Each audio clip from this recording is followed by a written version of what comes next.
Hello, everyone, and welcome back to another Moxtober daily recap.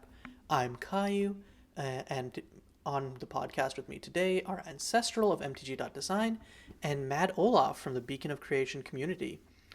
Today's word is summoning, and this might be my favorite set of submissions yet, so I'm pretty excited to get into it. But before we do, a reminder that Moxtober, if you don't know what it is an annual event where for each day of the month of October, there's a different one-word prompt, and based on that prompt, people make different creative endeavors related to Magic the Gathering. Most people make custom cards, which is what we review in these recaps, but people also make art, write articles, make custom deck lists, anything creative related to the hobby. So, and as always, you can find designer credits for all of the cards we talk about today, along with the full mtg.design and MSE files that we drew these from, as well as instructions on how you can submit your own cards to be in those files, so we potentially catch them in one of the future recaps. But yeah, with that being said, let's start off. And I think my first card for the day is going to be a Build-A-Bear Workshop. I've mentioned a bunch of times how I love the kind of this is from the MSC file, like more lighthearted takes on whatever subject matter we have for the day, and today is no exception. This card designed by Cajun. It's a 3 green for an artifact that then has X tap bear summoning X. Activate only as a sorcery. So what is summoning? You choose a non-negative power and toughness that's summed to X, and you create a creature token of the creature type that's specified with that power and toughness. Cajun designed a bunch of cards with summoning today, but Build-A-Bear Workshop is definitely my favorite just because the flavor is so silly, and it also just feels like really functional as like, it looks crazy when you first read it, it's like, whoa, but then you realize, oh yeah, I have to pay 4 mana into this to make a 2/2. So it's not going to take over limited games as efficiently as it would seem on first blush. Also, I love the flavor text. This is not nearly as fun as advertised. Telam, last words. I like the implication that Telam just keeled over of boredom. And also, for those who are not in the know, Telam, last words, is kind of a meme among the MSC community where there are now probably okay, it initially started because there was a set where someone accidentally had 2 flavor text which had different last words for Telam, who was just this unnamed mook character, and now it's spawned into pretty much every MSE set has one shout out to Telam's last words. He's probably got about probably about like 20 or 30 of them out there now at this point. That's a good story. I did not know that. Regarding summoning, it is interesting because you can make it a 0/4, you can make it a 1/3, etc.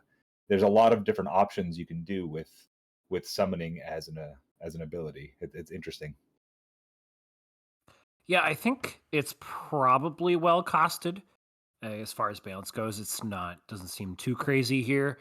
I think early game it seems rather weak since it takes 4 mana to put down, and then if you're making a bear, a 2/2, it takes another 4 mana, so you sunk 8 mana to build 1 bear. But I suppose late game, like, if you pump 10, 12 mana into it, you can create a 5/5 or a 6/6 every turn. So maybe that's not horrible return on investment. Part of me kind of wants to get a bear right off the bat, like give me a 2/2 just to get me started. But yeah, it's cute. I mean, the flavor's there, and I know there's a Build-A-Bear Workshop at the mall that's near my house, so certainly I can relate to the design. Yeah, I think the only issue I have with this is just tracking all the tokens. If you have 5 or 6 different tokens, it's going to be I have a 0/8 and a 2/6, and and you have to like get 2 dice for each one to be like, okay, this one's a 2/6, this one's a 5/1, and like it's just a lot of tracking, but it is powerful because you can construct a bear that is the most efficient against your opponent at that time. Yeah, I think for tracking purposes, lots of people in the custom community make cards that are assuming digital first because that's the main place where custom cards get played in those communities. But I can definitely see in paper you'd probably want like maybe requiring square stats or something else that makes it easier to track. So you can use a single dice. Yeah, and square stats on this would just not be as fun. Okay. Next up, MadOlaf, do you want to hit us with your first card? Yeah, sure. I picked one with a doozy of a name. It's Ayatnahuac, Dormant Island. I think that's how you pronounce it. I've declared it's Ayatnahuac. Anyway, it's a legendary land, forest island. It enters the battlefield tapped, and you can tap it to add blue or green. And you can spend blue, green, and 2 and tap it to make create a 1/3 blue turtle token, a turtle creature token with Island Walk, or pay 2 blue and a green to make it a 3/9 green and blue turtle creature with Island Walk and Shroud. So it's the old trope of the turtle being an island, and I just like this. It's it makes little turtle buddies, and it just sits around. Mm-hmm. And I love the idea because again, I feel like summoning is usually like the usual interpretation is like pulling something from the aether or from another plane. Here, there's this idea of like it's surfacing, or like coming back to life or waking up. So I like that kind of spin on the prompt. Yeah, and it summons its little turtle babies. I like the old school. We've got Island Walk and Shroud, which is sort of like a I don't know. It's almost a taboo. I think using sort of the abandoned keywords, I guess, but it's not necessarily disallowed here. And obviously the flavor is really on point. It's a creature. You've got this creature island that obviously, if it's in the ocean, I mean, it's it's going to be impenetrable, if you will. No one attacks an island and survives. To I don't know. Tell the tale. Mm-hmm. Right, to tell the tale. So I don't know. But I do like the option of exactly creating the small little tokens. Actually, 1/3 Island Walk tokens isn't bad for 4 mana. I could just You see can really spawning a stall bunch out of some these games that way. So lots of blockers here. The 3/9. I do like that it becomes this really very tough monster at the end, but and actually for 4 minutes it's pretty efficient. It might be a little too efficient. The fact that yeah. it's both a forest and an island, you can fetch it probably too easily, but I do like the spirit of the design. Also, Shroud makes it probably a very excellent like control win con. Right, 4 mana, you can protect your commander, I suppose. Yeah. Well, no, No. it's not a commander. So never mind. Yeah. I was thinking more in like a constructed format. And yeah, I think this has like definitely like a few things that I would change on iteration. Like I think it's basically free to just swap Island Walk for unblockable or swap Shroud for hexproof and then not make it legendary. But those are all like easy iteration tweaks, and I think the core concept here is pretty solid. Yeah, and I one other thing that I love is that 3 of the turtles equal 1 giant turtle because it's a 3/9 and the 3/1/3s. Mm-hmm. Yeah, that's like a really nice nod there. And I always I like unsquare stats that it's just like, ooh, unique, fun. Mm-hmm. But yeah, shout out to Avakius for this design. And yeah, Ancestral, what is your first design for the day going to be? All right, we're gonna go with Infernal Calling. This is on mtg.design, and this is a sorcery for 2 black mana for black. I think it's create. It says creature, but I think they meant create a 5/5 black devil token with flying. Roll a d20. So either you 1 to 10 is you lose 3 life and sack 2 creatures. 11 to 19 is you lose 2 life and sack a creature. And at 20, each player sacrifices a creature and you lose 1 life.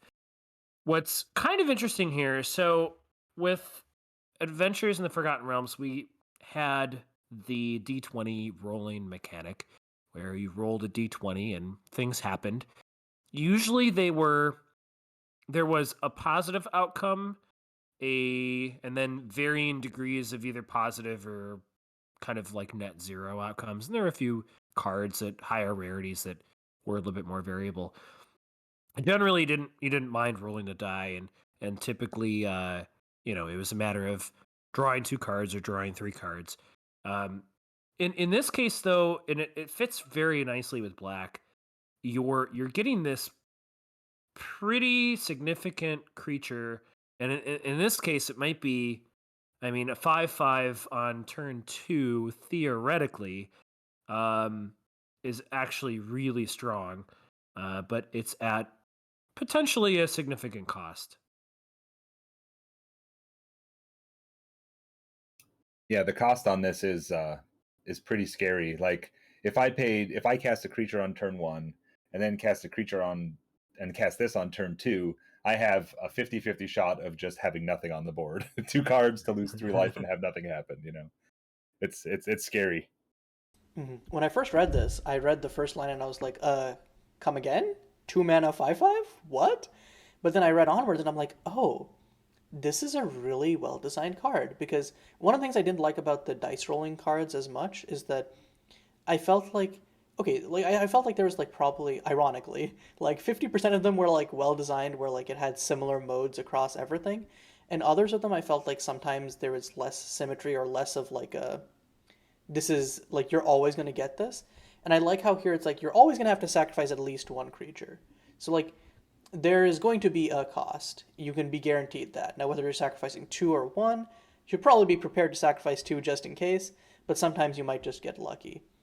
And yeah, I think that like the costing on this feels pretty appropriate unless you have some way to generate multiple tokens on turn 1 in black, which is probably not likely.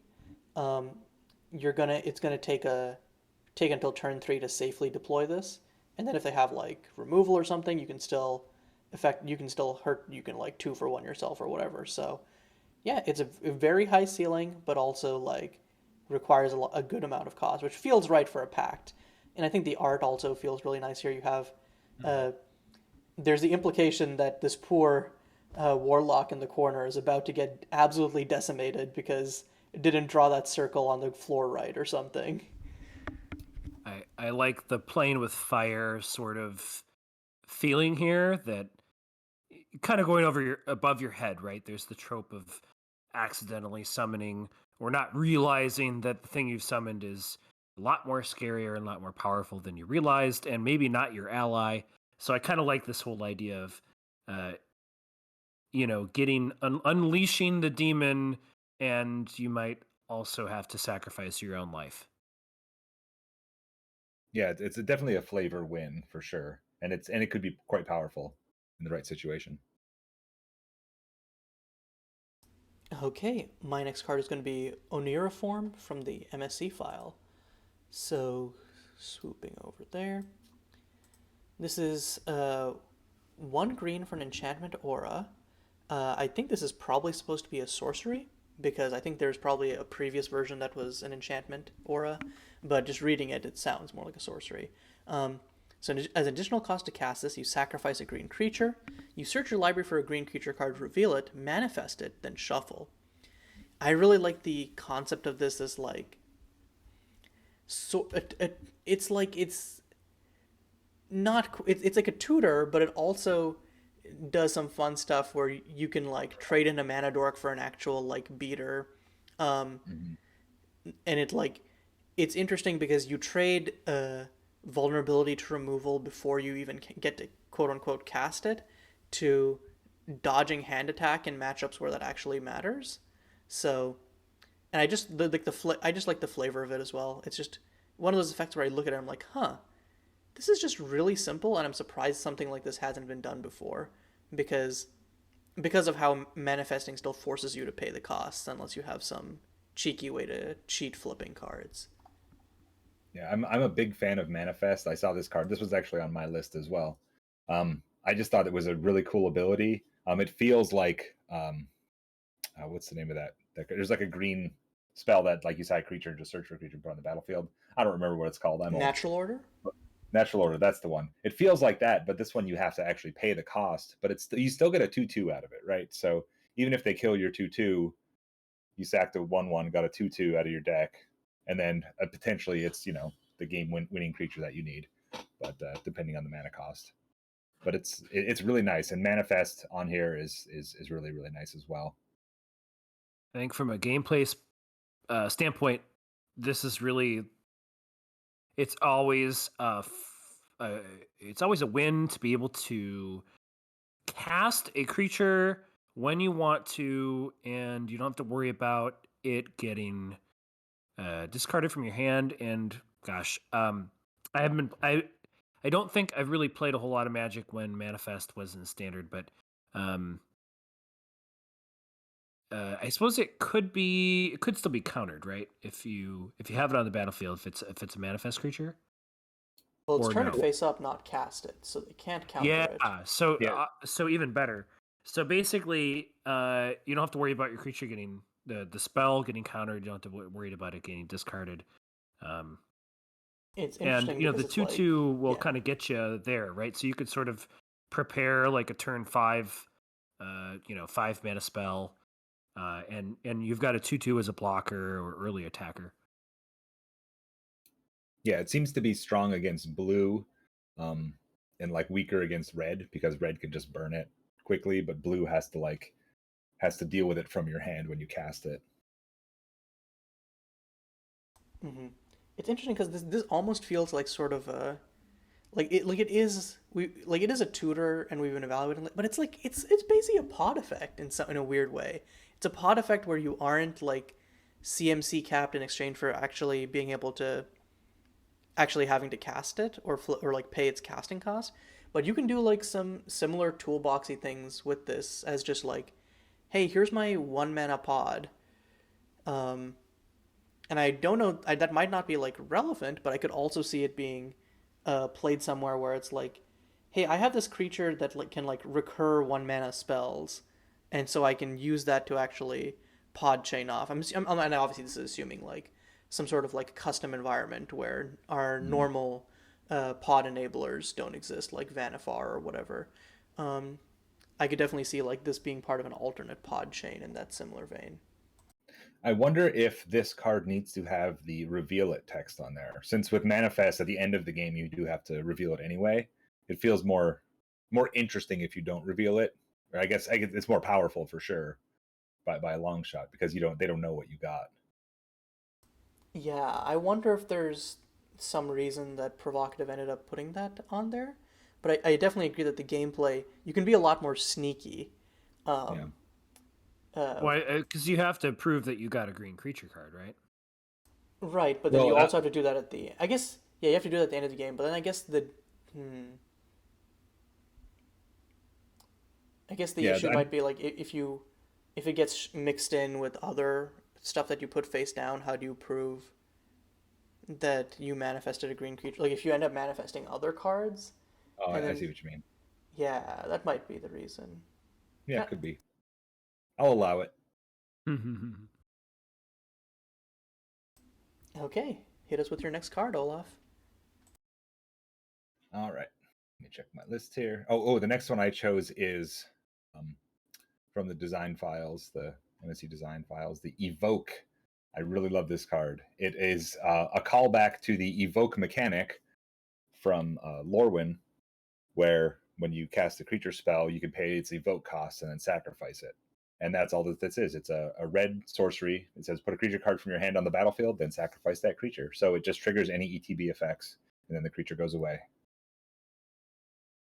Yeah, this is simple but powerful. It feels like something that you could see in even like a cube environment as like sort of like a sneak and show variant. If your big top end creatures, like obviously the advantage of like something like sneak is that you get an attack with it, so you get like an Annihilator for Eldrazi Titans.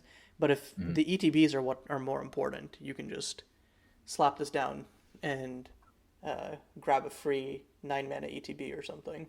Yeah, and also anything with like persist or undying comes back stronger, or well, undying comes back stronger, but they'll still stay out. They die and they come back again. So that I'm thinking of the big green thing that destroys a non-creature permanent when it enters. It's like an 8 mana thing with persist. I'm so bad at card names these days. Mm-hmm. think that's not Bane of Progress, right? Bane of Progress No, doesn't no. have Persist. But yeah. Give me a That's second. definitely an interaction I didn't think of. I think I parsed this as like a Heat Shimmer style thing where it's like exiles at an end of turn, but no, yeah, it is sacrifice. So you can do some cheeky stuff there. Woodfall Primus is what I'm thinking of. Ah, It's gotcha. 6/6 trample with persist when it enters the battlefield, destroy target non-creature permanent. So you get to kill 2 permanents if you play Woodfall Primus if you evoke it. But yeah, I love simple designs, and this one is simple and it evokes a long past time in the game that I like. Yeah, for sure. Shout out to Onomato for the design. And I guess Ancestral, what is your next card? All right. Well, let's we're gonna go with Grave Summon. This is excuse me. This is from mtgdesign. It is 3 black green. Instant return target creature card from your graveyard to the battlefield. It gains haste. Put the creature on top of your library at the beginning of the next end step. So we have quite a few of these spells in black. Sometimes we get them in green or red, but typically black is the reanimator color, especially for just kind of any old creature card. What I kind of like about this one, it's got a little bit of a twist in that you get to put it on the beginning you get to put it at the top of your library. So it's sort of a way of being able to recast it, and that I feel like adds so much to the card. It might actually be a little bit too strong. I think if I could make a couple of small changes, I probably would change this to a sorcery. Consider actually costing a little bit more, but I really do like the idea of, green. You have the reclaim effect where you can take a creature card and put it on top. Black, it's the animation. This is kind of doing both, and I'm all about being able to put my creature on the battlefield multiple times. I'm just a necromancer at heart. Yeah, I like how it took the black and the green and melded them together really well to make the ability that works. But you need to have both colors to make it work. And this is another one where you get the double triggers from ETBs, which is nice. But it actually does set you back a card because you have to put that card back on top of your library and draw it again the next turn. But hopefully it's a card you want to draw anyway. Yeah, and I like the tension in this because obviously, or maybe not tension, more like flexibility, where reanimator spells you want to get out something big and flashy, but here you can, if you get something that's cheap but has a good value ETB, like you can do some wild stuff with this. Like even like an Archaeomancer, where it's like you revive an Archaeomancer, get back Grave Summon, the Archaeomancer goes back onto your library, you can get back another a spell if you cast the Archaeomancer, and then if they kill your Archaeomancer, you just get to do it all over again. So I could see some like fun loops there. I do agree that this is probably should just be sorcery speed to prevent like the instant speed blocker out of nowhere. But otherwise, yeah, it's a fun, elegant design that marries what its colors want to be doing. Agree. Okay, so my next card is going to be from the MSE file. It's going to be Protective Circle. So let's head over there. So this is an MDFC, essentially. And so the front side, Protective Circle, is essentially just a cheap pacifism. It obviously can still block, but you can just drop it down early like that. And you can also pay 2 and a white to destroy the enchanted creature or destroy Protective Circle. The other side, however, lets you find a demon, devil, imp, and put it onto the battlefield, but it gets Protective Circled, so it can't attack. So there's some really neat like play patterns here where it's like assuming that you want your demon to actually be able to attack to close out the game, you need additional support from having extra creatures to be able to tap them so that you can break off the circle. Otherwise, it's just solid cheap removal in the early game. I'm usually not a fan of MDFCs because I feel like they offer too much flexibility, but I feel like the play pattern here is one that kind of works best with this model and does cool things. Um, so yeah, I end up I think it takes one or two readings to parse, but I ended up liking this design a lot. Um, and so shout out to Jayhew for this design. Yeah, for this card to me, like I started reading it and I'm like, I don't know, but then I kept reading it and it got more and more interesting as I kept going. I read the first side, I'm like, why would you want to destroy the protective circle if you put it on a creature? And then I read the back of it and I was like, oh, I get it.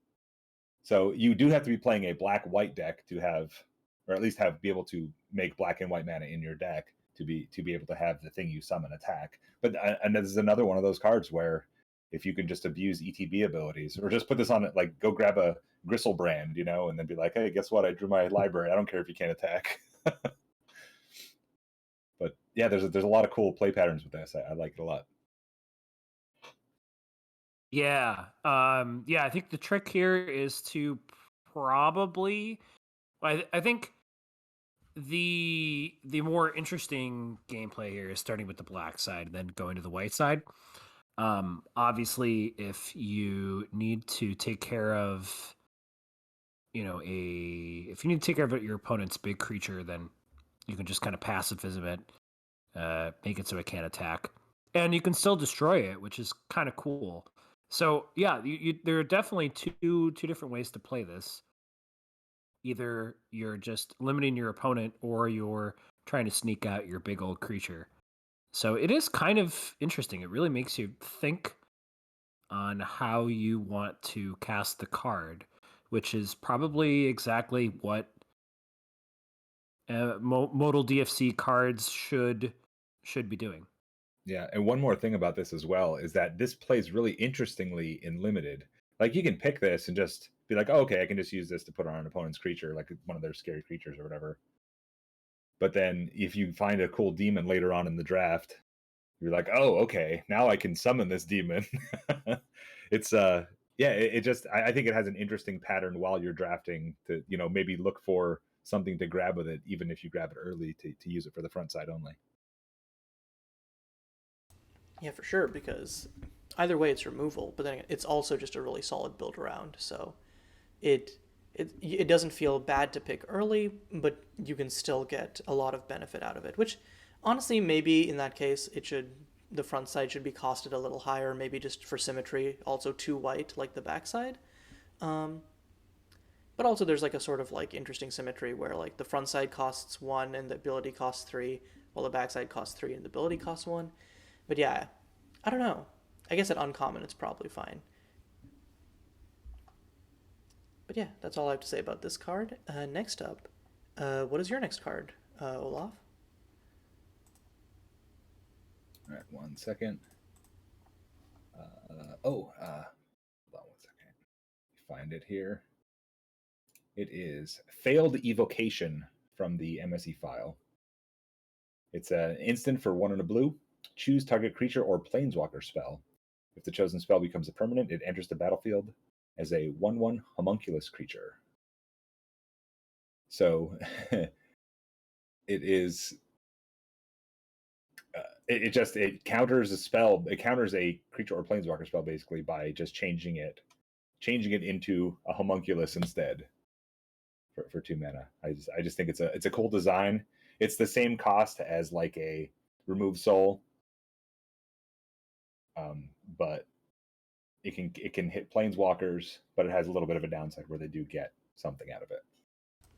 Yeah, and I think the trade-offs here are really interesting. Like, it's Essence Scatter, but then it trades not being like, because I don't think it removes the ETBs, so you can still like I don't know for planeswalkers if you can still activate their loyalty abilities or if that's a function of them being planeswalkers. That's actually something to check out because otherwise then this becomes a little.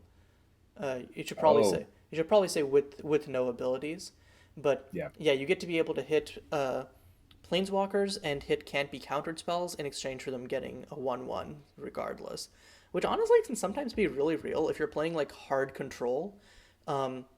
This not actually being a 1/1 can tick you down in damage in a way that is super not healthy for drawing out the game really long. So Yeah, yeah. I like the play patterns of this. Shout out to APO for this design.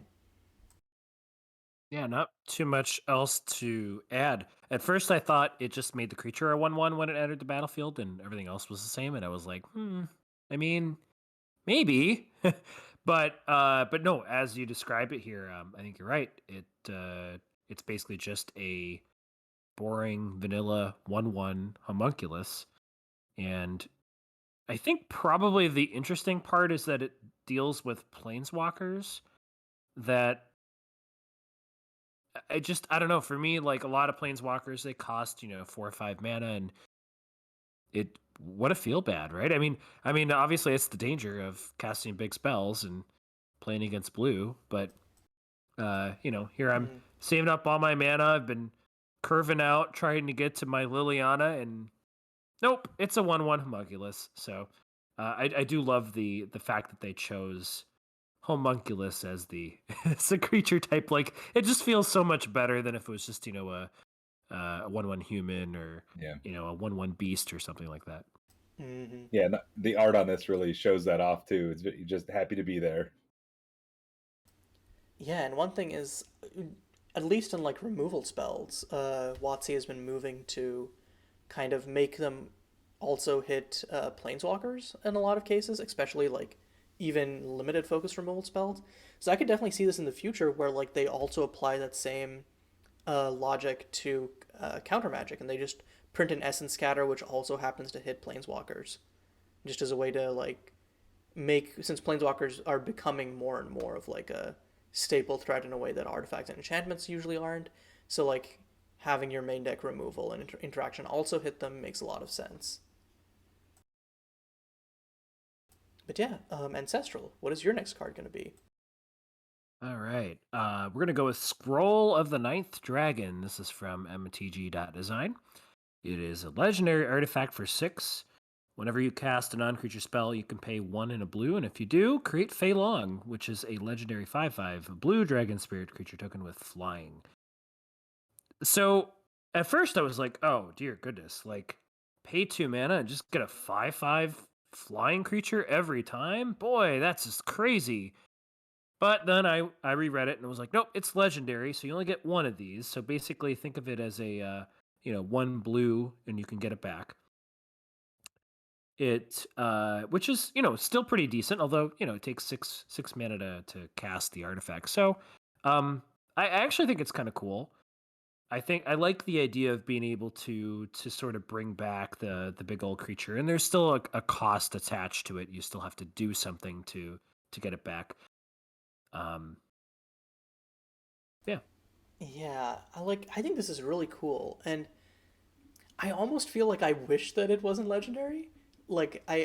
Obviously it's scary, but you're paying a 6 mana overhead. You're paying 2 mana in each time. If you ever tap out for this, they can definitely just whack it, and then you don't get any value out of it.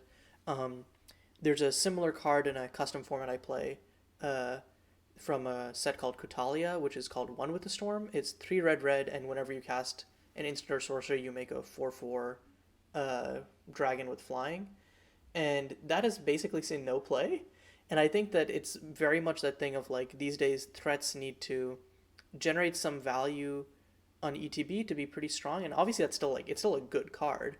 But then I think that this having an overhead cost of 6 and then having to pour more stuff into it, it definitely sucks when it's like, well, I have this handful of cantrips that I'd really like to untap and do some cool stuff with this, but since it's legendary, I can only make 1. But otherwise, I like the card. What's really actually kind of cool about this here, I just did a little bit of research because I was kind of curious. So Fei Long actually is a mythological creature in Chinese folklore, and it's actually is literally a legendary creature. So there is only 1 of this. So the flavor is spot on. It's certainly there. Um, yeah, so I like they obviously they captured that correctly. Yeah, this card reminds me of that equipment, the Tatsumasa. You know that one? Tatsumasa, the Dragon's Fang, I think it's called. It's a legendary equipment for 6, and then I mean, there's no the dragon is blue. It's a blue dragon spirit, but you have to pay 6 and exile the sword to get the dragon out. But it's like an artifact that makes it a blue dragon creature, which is cool, and they kind of like have the same vibe, which I like.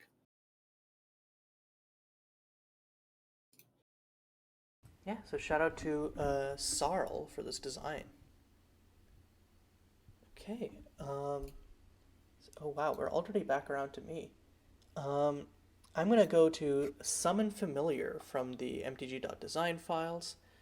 Uh, this is pretty simple. Oh, if I can find it, yeah.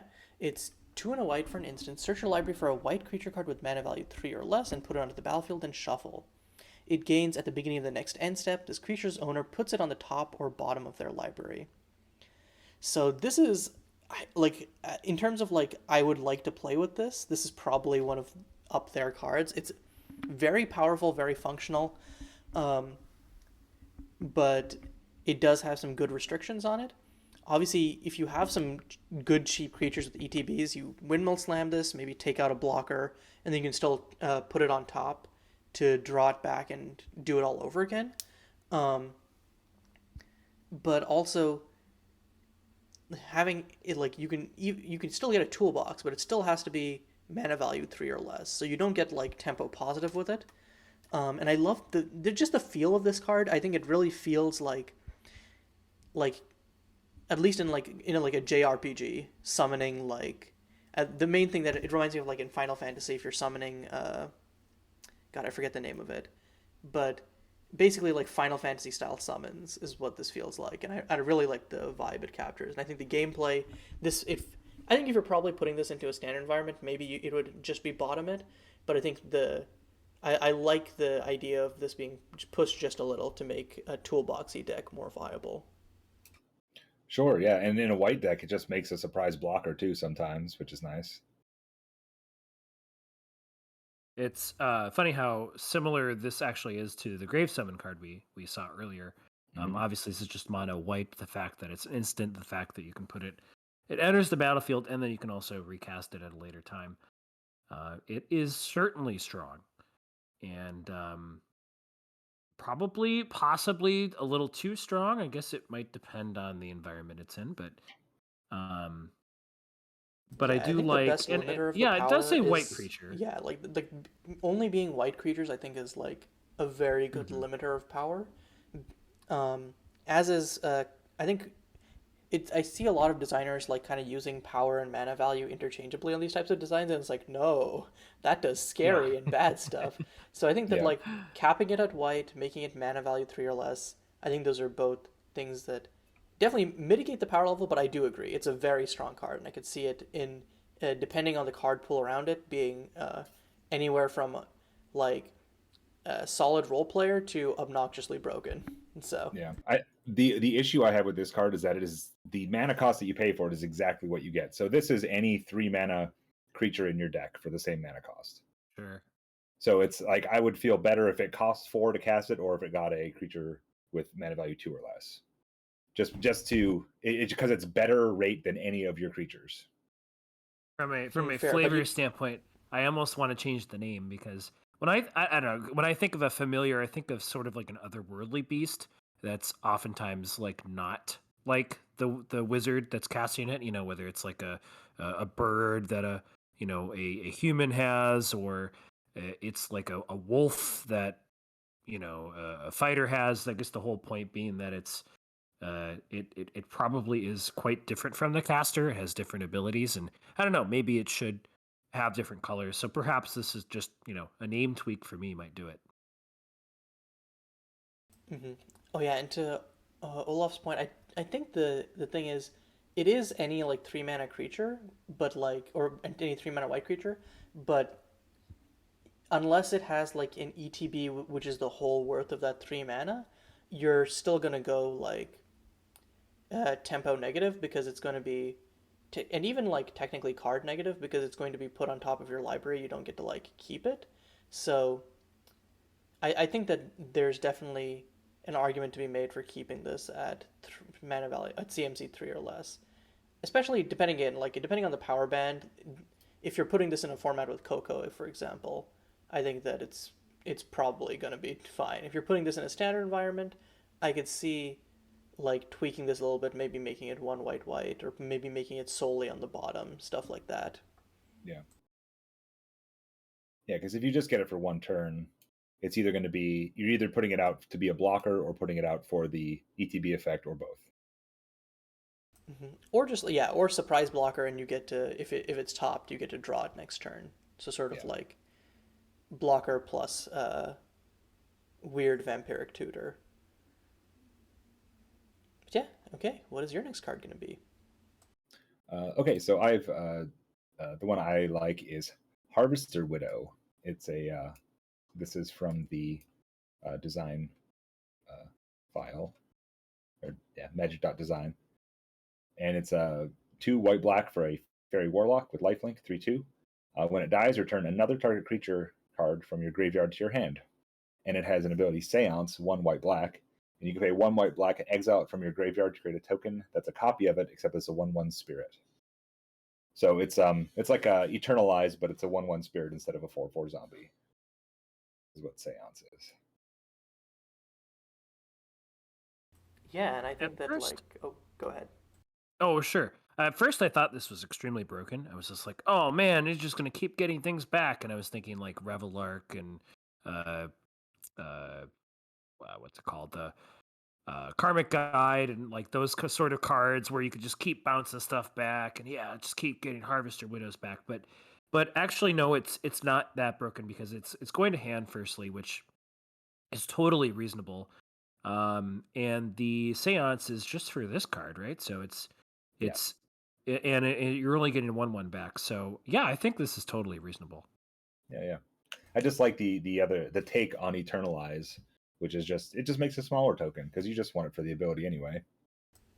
Yeah, I almost wish this was what Afterlife was from GRN, because I think that there's a lot more play here. It functions as an actual mana sink, and retaining the abilities means that there's a lot more design space, and it's just a lot more flashy. And I think that making a smaller token encourages you to put a lot of the power into the abilities, which I think allows you to justify having smaller creatures and still having them be impactful, which I think is something that limited designers sometimes struggle with. They just try to they make all of their creatures on curve, and it leads to a very like linear format, or like a very like I'm just going to curve out format, and if you don't exactly curve out with me, you're going to lose. While there's a lot more play here. So yeah, I'm a big fan of this. Shout out to BrosFistingBros for this.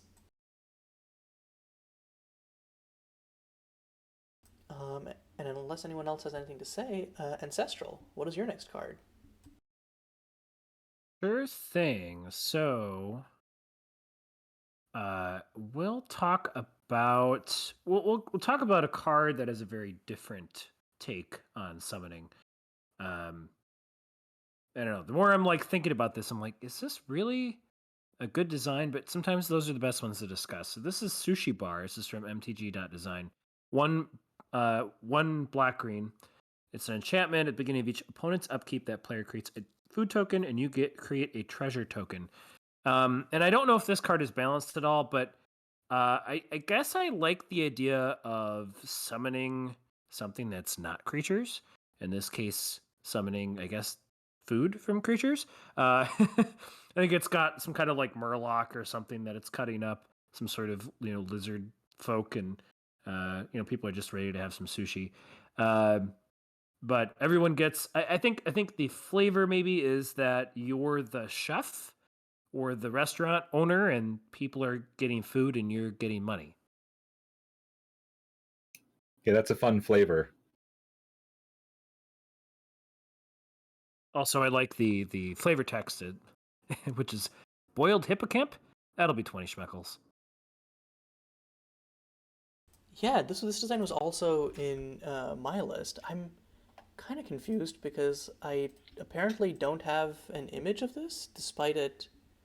It's certainly has art credit, and we usually only have this issue when there's not art credit. So I'm not sure what happened here, but it didn't make it into the file. So for everyone watching at home, I'm just gonna quickly drop a render in. It's under untitled here for some reason. I don't know why. Oh, it's under. Was it in MSC or it's under on the website? But it's on the website. Okay. It's untitled. Yeah. Okay. I don't know why that happened. Cool. Thanks for that shout out. Oh, Gotcha. that's why. Yeah. Okay, so you're gonna for anyone watching at home, gonna be a little bit weird graphically there, but we got it up now. Yeah, and I totally agree. This is also on my list because I'm like, yeah, it's. Would you call ordering something summoning it? Not really, I guess, but it's one of those things where like I'm willing to overlook the exact semantics of it because I think it's a fun interpretation, and it's just really straightforward and simple. You get ramp, they get life gain. You're probably getting the better end of the deal, but they're still getting resources that they can use. And yeah, basically everything you already said. Yeah, and this in Commander is great too because you get by the time it's your turn again, you've already paid for this card.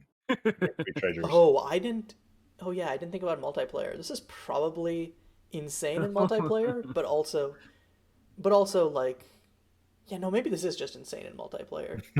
Yeah.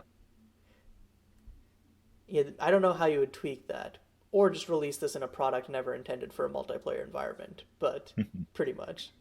Or maybe it's just at the beginning of your upkeep. Okay. Yeah, wait. That's a really simple fix. Okay, yeah, it makes a lot of sense. It might be made this way just because to make it broken in multiplayer, which is, kind of fun sometimes. Oh yeah, it depends on obviously your play group, but sometimes you just want to go oinkers kaboinkers, and this definitely enables that. It sure does. Okay. I think with this, actually, I guess this depends. Do either of you have designs to show off today? And if the answer, I have been so busy, just with work and other things, I haven't had enough time, which is really sad. I really want to spend time on Moxtober, but I do get to see and read all these other cool designs. So no, I don't have anything for this week for this day. Yeah, I did make a card. I didn't put it in the list though. I can post it now. I just didn't submit it to the thing, but I did make one. I made one for every day. Okay, in that case, drop it in Discord and I'll try to display it.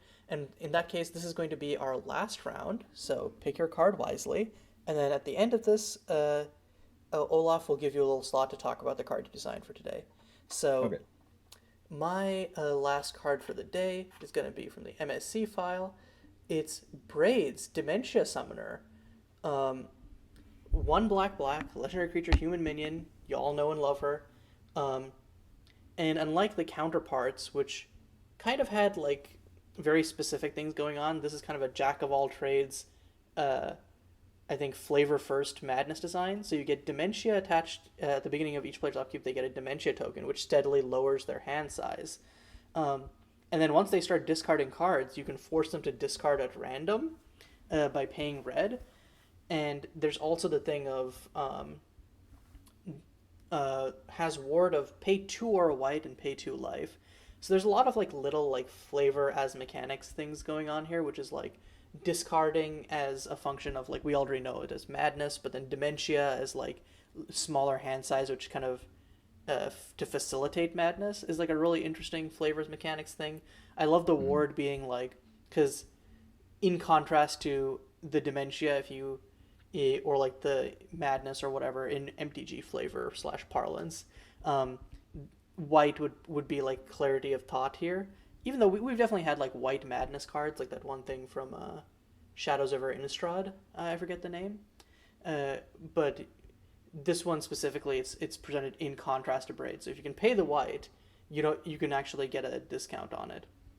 Yeah, it's just a really fun, flavorful design. I don't know too much of old Magic lore, but this still makes me pretty happy. So shout out to Wobbles for this design. Yeah, it's fun, and I like how it sneakily makes this a Mardu commander. Does having the white symbol make it Mardu, or does it just Rakdos? I actually don't know. Yeah, I think I think you're right. It does end up being Mardu because it's not it's not in reminder text. And initially I was kind of off put by that. I'm just like, this is trying too hard. Like sometimes we'll see these designs and they just kind of like tack on a little ability to be like, hey, it's also blue. But I think in this case it maybe works. I really do like the red ability where you can just turn a discard into a random discard, which I'm not sure how balanced it is, but maybe it's fine.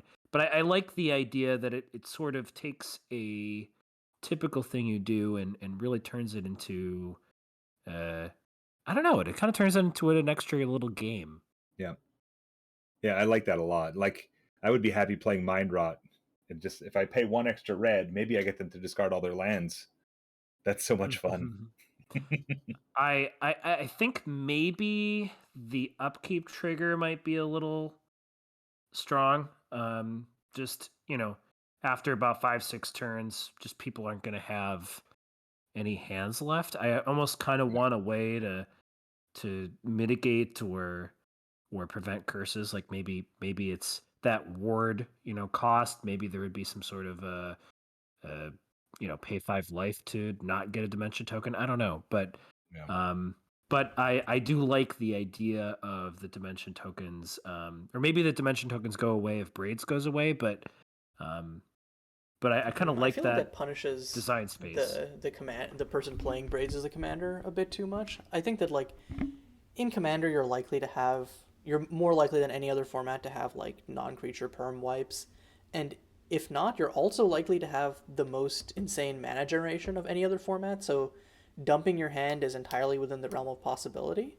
Uh, I think that this mostly punishes people who like dirtle too much and don't run interaction, which I think that it's one of those things where like it depends on your play group, obviously, but I think that making proactive plays is like not as important in Commander as other formats, but it's still important. And if you don't have any ways to like be proactive early or be reactive enough to help yourself, then you're gonna be losing either way.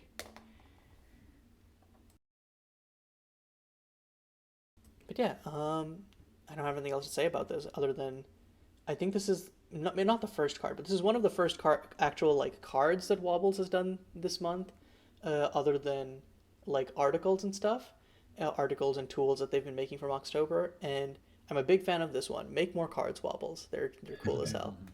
I do like that the amount of curses that are on the battlefield just goes exponential with this. You get so many of them, and there's a few curses that count the number of curses that are attached to a player, which you can definitely play around with this deck as well. Oh yeah, and just like constellation / enchantment fall triggers go wild. Yeah. So there's a lot of one thing I like about commanders is you want a lot of knobs or ways to build around them, and this gives you discard, curses, and general enchantment fall as like themes to play with Braids. So yeah. But yeah, okay, that's my last card for the day. What is your last card for the day going to be? I have chosen Balraz of the Sanguine Grove. And this is from the mtg.design file. It's a legendary tree folk horror for 2 and a black. It's a 2/4, and whenever you pay life, you put a blood counter on Balraz, and you can remove X blood counters from it to have target player mill X cards, then return a creature card with mana value X or less from that player's graveyard to the battlefield under your control. So just paying life as a thing to build around is interesting.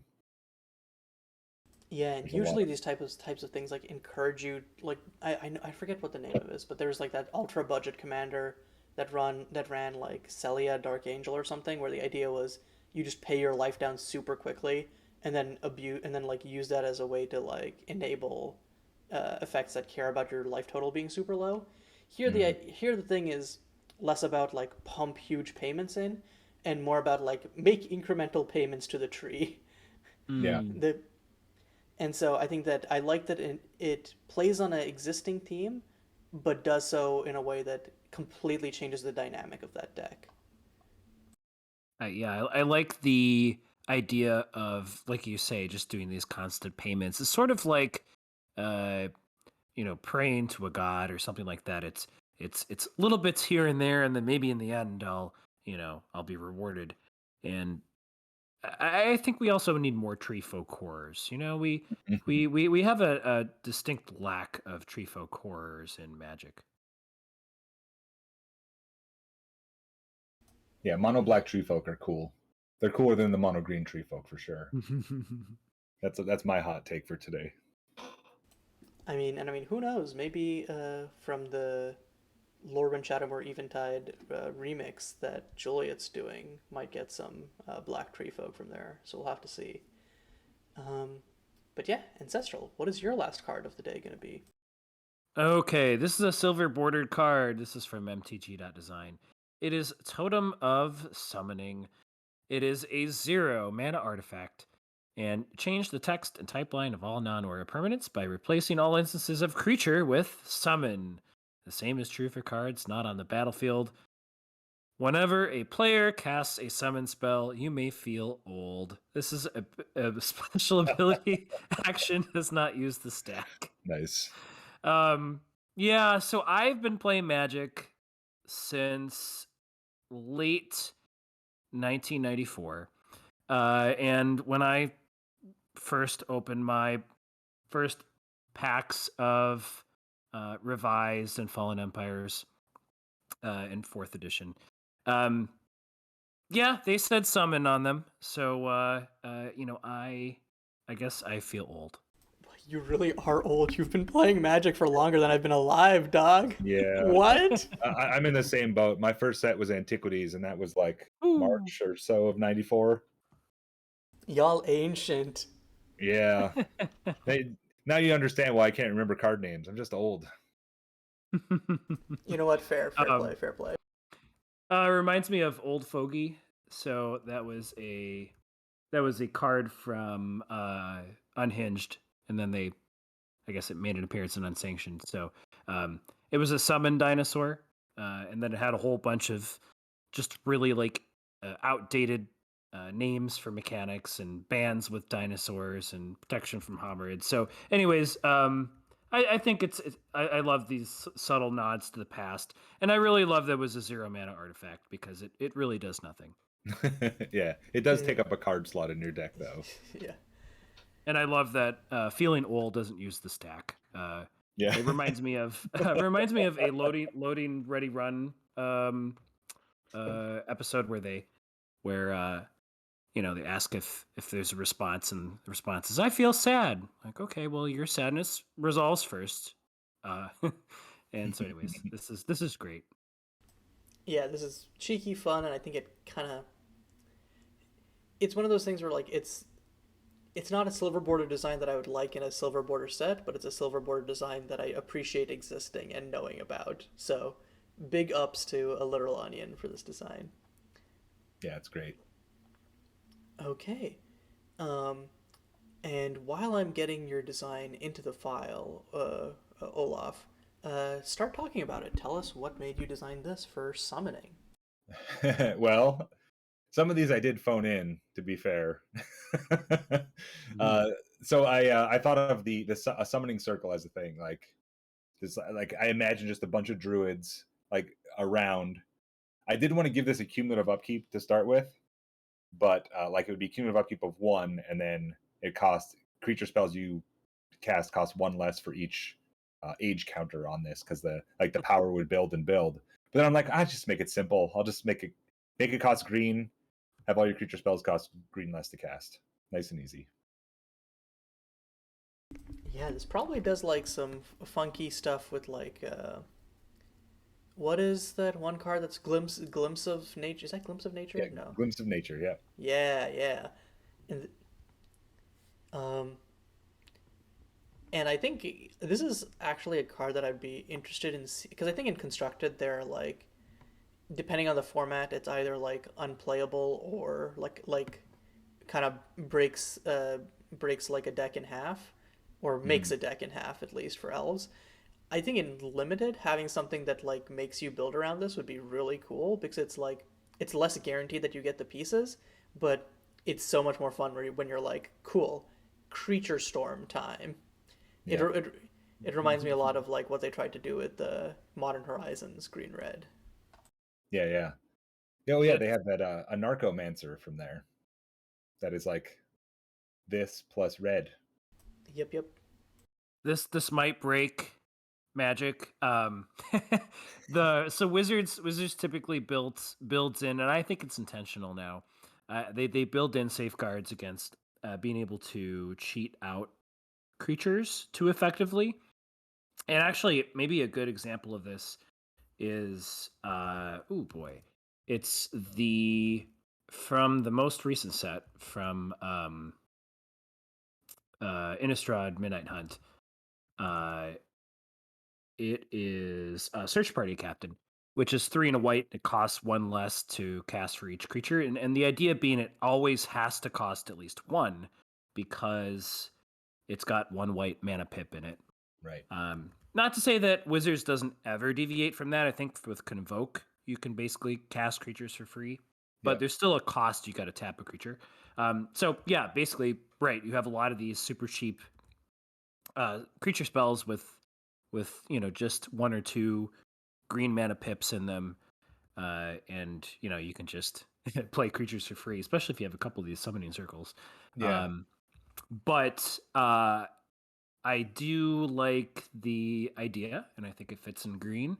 We have that Nylea god, and there's a few other cards. There's a Tree Folk Druid that sort of does the same thing. Yeah, I don't know. It's pretty straightforward. Maybe it's a little efficient, but I mean, honestly, it could just be they cost 1 less to cast instead of green less to cast, and that would fix it. But I like having that green mana symbol in the box. It's like this is 1 million Llanowar elves. The aspirational potential of it definitely is increased by that being a green mana symbol. It would be fun. It would be fun to have put this in a that druid commander, get all of the mana dorks, and then I don't know, some big X spells at the end, I suppose. Yeah, they did print a new Glimpse of Nature in Innistrad as well, but it's green-white. And I think it has flashback even. Redundancy? So, yeah, it could be fun with that sort of thing. But then again, if you draw lands, you just kind of you stumble a little bit. You just have to cast multiples of it so you can draw more than 1 card each time you cast something. It definitely but I think there was... Oh, sorry, go ahead. I remember, I don't know for sure, but I think there was a card on Magic Online when they had the Vanguards. This was 15 years ago. I don't know when Vanguard had Magic Online and when they stopped it, but it was a format where you'd have an extra, something in your command zone that had an effect on the game where it would give you more life and more cards, or less life and less cards, but it would have a static ability that would affect your side of the board. And I think there was one that had your spells cost it might have been black, maybe it was Necrotol, I don't remember, but there was one that made all your spells cost less mana, and I just remembered that when we were talking about this. I have no idea how to even look up these cards because I doubt they're on Scryfall. I think they are on Scryfall. You just have to